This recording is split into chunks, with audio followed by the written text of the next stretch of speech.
So recently, I and two of the guys from my Patreon, Atreides and Mandrax, took on the Gauntlet, a one-shot featuring a very difficult series of encounters intended to stress test builds. It's run by my friend CMCC Builds at his YouTube channel, and he has recently released a video for the first battle that we experienced. So check it out. It's very well edited, only 15 minutes. You'll be able to get in and out and see the battle, and then come back to this video because we are going to break it down tactically. Optimizing is not just about making builds, but it's about piloting them. And so I think it's going to offer a lot of value for us to break down the tactics and how this battle went. So without further ado, let's jump right in. We've got a lot to cover. So a few build notes. We are using only 2024 Player's Handbook content. We are choosing to avoid backwards compatibility in order to avoid some potentially OP combos, and we just prefer to demonstrate what is possible through the 2024 core rules alone. It's partly a subjective preference, and it's partly a business decision. With limited options, it is just more of a challenge to create good builds and to pilot them, and just makes it a little bit more fun, I think. And it's also because videos with out-of-date content aren't evergreen, right? As content is updated, videos featuring older rules are less useful and appealing, and this approach just kind of keeps the content more accessible to new players brought in by the latest edition. Do note, however, that the monsters are still using the 2014 rule set, and it makes a lot of the monsters actually more powerful. I think it did so in this case. The builds are limited by the encounter restrictions. For 10th level PCs, we only got one uncommon each, and it was from a curated list, so like the very best ones weren't available. We ended up going with 2 Cloaks of Protection and a Weapon of Warning. Cloaks of Protection came in at number 5 in my recent top 5 uncommon video, and the Weapon of Warning came in at number 2, and none of the others were available. Do check out my top 5 uncommon video for more information about my opinion about the items. And we only got 2024 Player's Handbook equipment, so no exotic poisons and no exotic gear, and no Theki root or cinderberries or anything like that.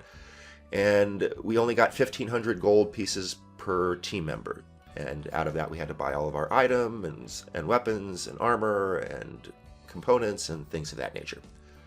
The combatants were the Mercy Killer, a Mercy Monk 9 Ranger 1 with Tough, Grappler, and Defensive Duelist. See the Monk build video, which I'll link in the description. The second combatant was the Bolt Master, a Fighter 9 Ranger 1 with Alert, Mage Slayer, Great Weapon Master, and Dex +2. And I will provide a link to the Bolt Master video, which you can check out as well. And the final member of our team was the Old Man of the Sea, a Sea Druid 10, with Magic Initiate, gaining Shield, True Strike, and Blade Ward, as well as Warcaster and Resilient Constitution. The build video for that will be coming soon, but is not out yet. Our enemy was a 2014 Arcanaloth, a 16th level caster Yugoloth that also had another Arcanaloth to back him up, as well as a bunch of zombies that were popping out every round. I'll put the stat block for the Arcanaloth on the screen, and you can see it is a formidable opponent with lots of spells, lots of slots, lots of capabilities. So first, a quick performance review. I think the team performance was excellent. We did have to pivot from our main strategies, which the Arcanaloth quickly disrupted. We ended up showing quite a bit of resilience, I think, with our strong secondary tactics and play calls. And this is despite the enemy getting great rolls throughout. It was really sticking its saves, especially at the beginning of this encounter, which made it quite difficult. Despite the length of the encounter, the team ended up winning, losing very few hit points or resources. And we did make one mistake that wasn't reflected in the video. We brought antitoxin and we forgot to take it. So thankfully that didn't hurt us in this first series of battles, and we ended up remembering to take it after our first short rest, so it wasn't that big a deal. But it was a mistake. Don't forget to use the stuff that you bring. As far as the Mercy Killer Monk, I think it performed pretty solidly with no obviously bad calls. By demonstrating evasion midway through the battle, it caused the Arcanaloth to abandon its very powerful AoE options. Right? Normally an Arcanaloth is going to be spitting out Fireball and Chain Lightning, but because the monk demonstrated evasion and also presented an extremely powerful threat through its delivery of stuns and grapples and restrained, that incentivized the Arcanaloth to pivot to banishment instead of, doing a bunch of damage. I did get banished 4 times because the monk has a weak charisma save, and that definitely got exploited by banishment, but it did work to the team advantage. It absorbed multiple enemy actions and resources while taking no damage. I ended up taking 0 damage for the entire battle, actually. And both of my allies proved to be strong and resilient threats, even when they were having to fight solo. There was one questionable call towards the end of the battle where the monk took a centralized position, and it was commented that that potentially put the team in danger of AoE attacks. But ultimately that was the right call because the monk needed a centralized position, because at that point the enemies were off the field and had no idea where they were going to emerge from. And the monk had already demonstrated evasion, and it was a pretty smart opponent. So the monk wasn't really a consideration for AoE, and so I think it was okay to take that centralized position. The Boltmaster performance was quite impressive, elite even. Made a lot of great calls throughout, and I think was the clear MVP of this encounter. The Arcanaloth opened by banishing the monk and the druid, leaving the Boltmaster all by himself, but he dominated solo. He was able to circumvent the Arcanaloth's attempt to take cover through using Adrenaline Surge to get that bonus action dash. He had archery fighting style and precision attack, leading to very high attack rolls, which consistently surpassed not only the Arcanaloth's AC, but his potential shield AC. So he was able to just stick him over and over. He was able to do a lot of damage through Great Weapon Master and Hunter's Mark, creating very difficult concentration saves. And he had Mage Slayer, which consistently forced fails on otherwise successful concentration saves.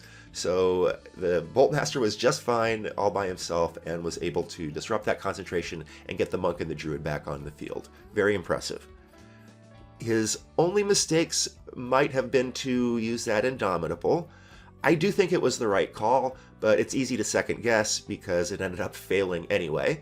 But it was the right decision, I think, because the druid was able to ultimately break the Arcana's concentration, but it's not a sure thing. So the druid might have had some difficulty if the fighter had gotten banished, and so it was worth the effort. You get that bonus, and it sucks that it failed. And while the Boltmaster was attacking the Arcanaloth, who was protected by mirror images, it may have been possible for him to close his eyes in order to circumvent those images at the cost of attacking at disadvantage. In theory, this can be done. Personally, I find that seems to break the spirit of the rules a little bit, so I doubt that DMs are going to be 100% on their decisions about this. Have a discussion with your DM and find out if it's possible that you can voluntarily shut your eyes and gain some kind of mechanical benefit. But if the DM had been amenable, that might have been a good call for the Boltmaster to make. But great performance by the Boltmaster, absolutely no complaints, and again, MVP of that performance. And then finally, the Old Man of the Sea had a solid performance with just one arguably bad call. Discussing with the player, he felt that he probably should have precast Blade Ward and Shillelagh just prior to entering the Arcanaloth lair. The DM was amenable, it turns out, to those sorts of 1-minute castings. And so ask your DM. I've definitely played with others that are a lot less permissive and, for example, would only allow you to precast 10-minute or greater duration spells. But I've also found that a lot of DMs are cool with casting 1-minute spells beforehand, so check with your DM. If you can, definitely do it because it's a huge advantage. And if the Druid had done that here, he could have just relied on True Strike and Primal Strike and Wrath of the Sea until he had managed to do a threat assessment. Having noticed that it was only a single medium enemy, it might have been a better call to lead with Spike Growth, which is only a 2nd level spell, instead of Conjure Woodland Beings, a 4th level spell, which is what he ultimately decided to cast in round 1. It did turn out to be suboptimal because he lacked the move to get into range, and so he could have definitely done something else and cast Conjure Woodland Beings on round 2 if it was even appropriate. Do note that the build was wavering as to whether it should go human or Goliath, and was looking for moments where Goliath would have been better. And this is actually one of those cases because he was only 5 feet off of getting the Arcanaloth into his Conjure the Wooded Beings, and had he been a Goliath, he would have had a 35 move speed. So, just a note.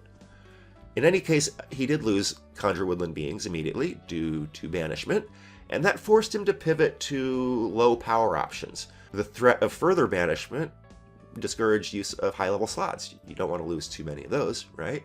And so despite doing no damage, it did manage to keep the Druid's casting in check. Remember that resource management is one of the 7 tactical aspects of combat, and the Druid was well piloted and understood the appropriate resource spend for this particular encounter, knowing that we had a full day ahead of us of extremely difficult encounters. So good call on the part of the Druid in that case.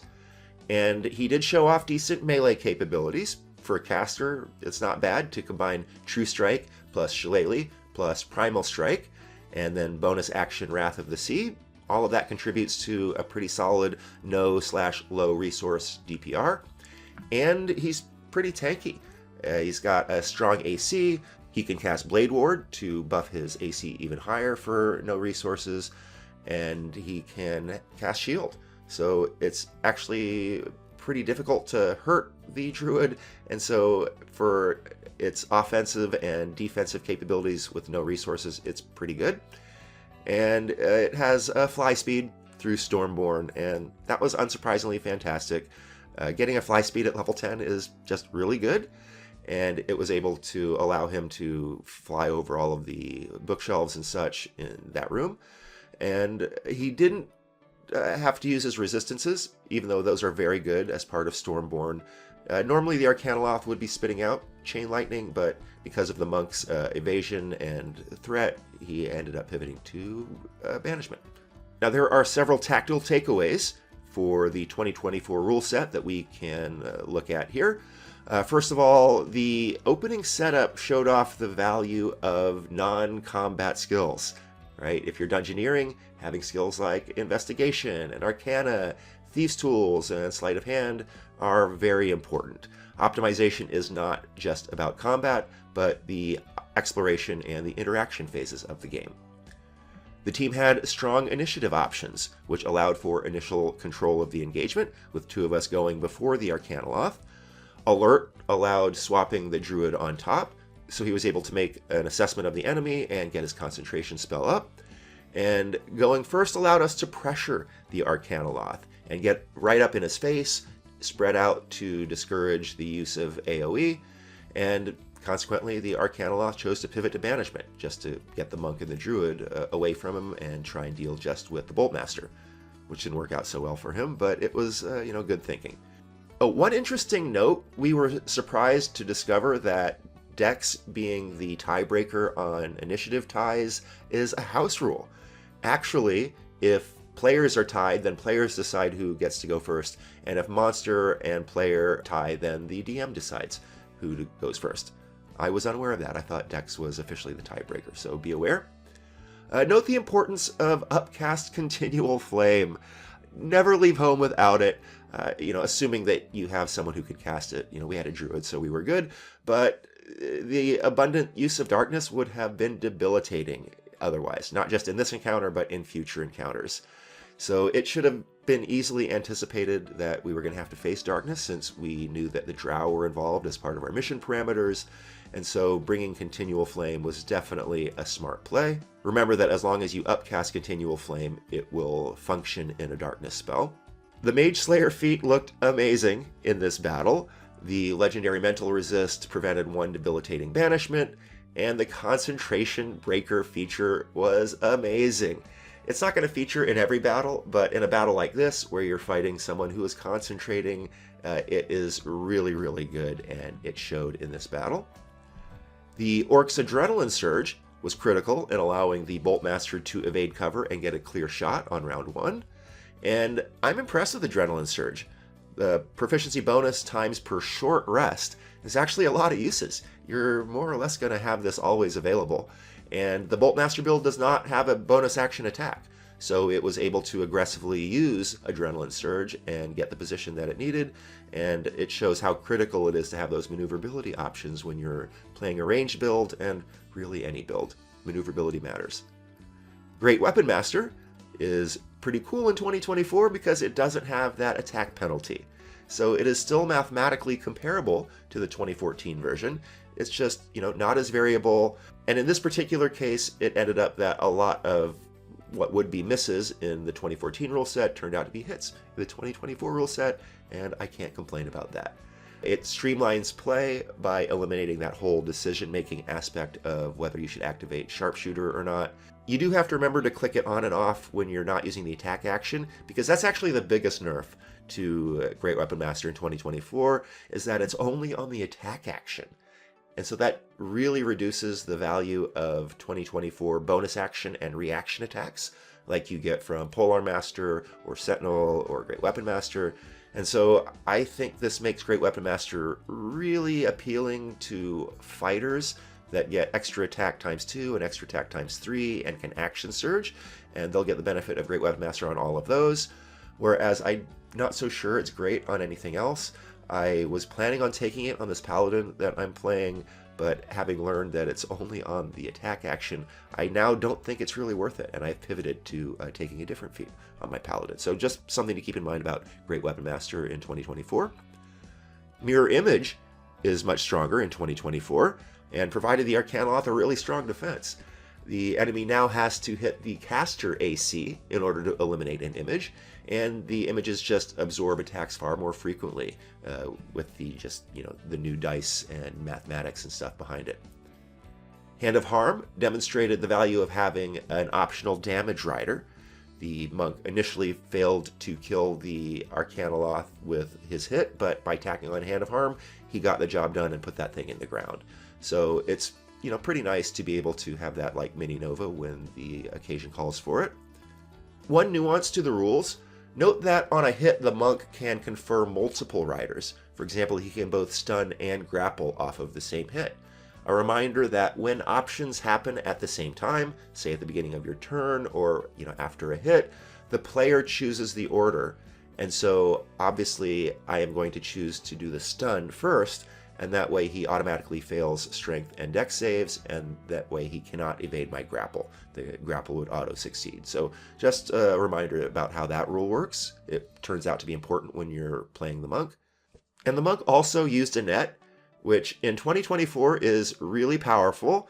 It just didn't look great here because the enemy was sticking all of its saves, but the net is really good. See my deep dive video on the net for more detailed analysis. I definitely recommend it on many builds. Note that friendly opportunity attacks are a rules as written thing in 2024. I also think it's rules as intended because they knowingly changed the language, so I'm pretty sure this is how they want it to work. And it was shut down by the DM, but I don't really think it's all that powerful. I have jumped into the online discussion about friendly opportunity attacks. A lot of people don't like it, and the most common argument against it is that it breaks action economy. I don't agree with that argument. It consumes reaction. You can't use it indefinitely, not to mention the fact that you have to actually acquire the Warcaster feat and spend a spell slot. So you definitely can't do it over and over and over, and I just don't think it breaks the game. I mean, Action Surge and Haste literally straight up add an action, whereas this is just something that consumes a reaction. So I'm fine with it, and it is rules as written. It's just part of the new 2024. And along those lines, Emanation Combat is just a part of the 2024 rule set for Dungeons & Dragons. This battle didn't demonstrate it that much since the Druid's Conjure Woodland Beings was almost immediately banished, which, by the way, in itself points to a way to deal with powerful emanations and such. The enemy can break your concentration, right? As they say, the enemy also gets a vote. And so you have to remember that sometimes these quote-unquote overpowered tactics actually can be fairly easily countered. But in this case, the emanation got disrupted before we could really take advantage of it. But there was one instance where the monk in round 1 was able to grapple the druid and drag him and his emanation into the Arcanaloth space, and that is very powerful.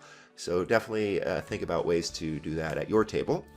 I do think that emanations can get cheesy if you go really crazy. For example, Druid Wild shaping into an owl, and then like every single member of the party grappling the owl and dragging them around on their turn. I don't think it's cheesy to naturally combo your abilities with emanations, but giving up all of your class features just to drag an owl around, that's starting to edge into cheesy territory, in my opinion. But ultimately, emanations are a big new tactic in 2024. It's intentional, it's here to stay, and I think we just need to get used to it, right? I kind of wish people would stop belly aching about it. Emanations combat is just part of the game now. Finally, spike growth. We did end this encounter with a spike growth, and spike growth is just, it's one of those things that people think is cheesy. And I don't necessarily. I mean, I think you can address it through a house rule. For example, I really like Treant Monk's house rule, where if you're dragging an enemy through grappling, you have to drag them behind you, and the enemy gets to choose which square, right? So that in itself just ends any kind of crazy spike growth shenanigans. But rules as written, and at most tables, it is very powerful. So is it cheesy to ever cast it? I don't think so. I think it's only cheesy to build your PCs around it and to just use it over and over and over. I don't think it's always cheesy to use it. I think we had that battle pretty much wrapped up since the Arcanaloth was stunned and grappled and restrained and wasn't going to last long. We could have cast it immediately. We ended up not casting it immediately because of a few considerations. It was just a single strong enemy, and those sorts of enemies often have legendary resists, and that would have allowed them to avoid the grapple, and then it would have been suboptimal to have a spike growth out there if you don't have someone grappled to drag them through. And he didn't know it was an Arcanaloth until choosing the Conjure Woodland Beings option already, and ultimately the Arcanaloth had a fly speed. So again, if you're not grappling and dragging them through it, the spike growth wasn't going to do jack against someone with a fly speed. The other reason the Druid opted for Conjure Woodland Beings over leading with spike growth was because Conjure Woodland Beings has a 10-minute duration. So he was thinking that it would be good resource management to take advantage of that and use his concentration and a single slot not only for this battle, but also potentially the next battle or even the battle following that one. So all of those were reasons that we chose not to use spike growth right away, not because we thought it was cheesy, but because of the tactical situation involved. Anyway, that's it. That is my analysis of our battle with the Arcanaloth. Definitely check that battle out at CMCC Builds, and check out the future videos there for the other encounters that we're going to have. They're all very difficult, and I'll do a tactical breakdown of those as well to see if there's any lessons that we can glean. And let me know what you think in the comments below. Thank you so much for watching. This has been Bill Bronze and Dragons. I'm your host, Bill Bafflestone. See you next time.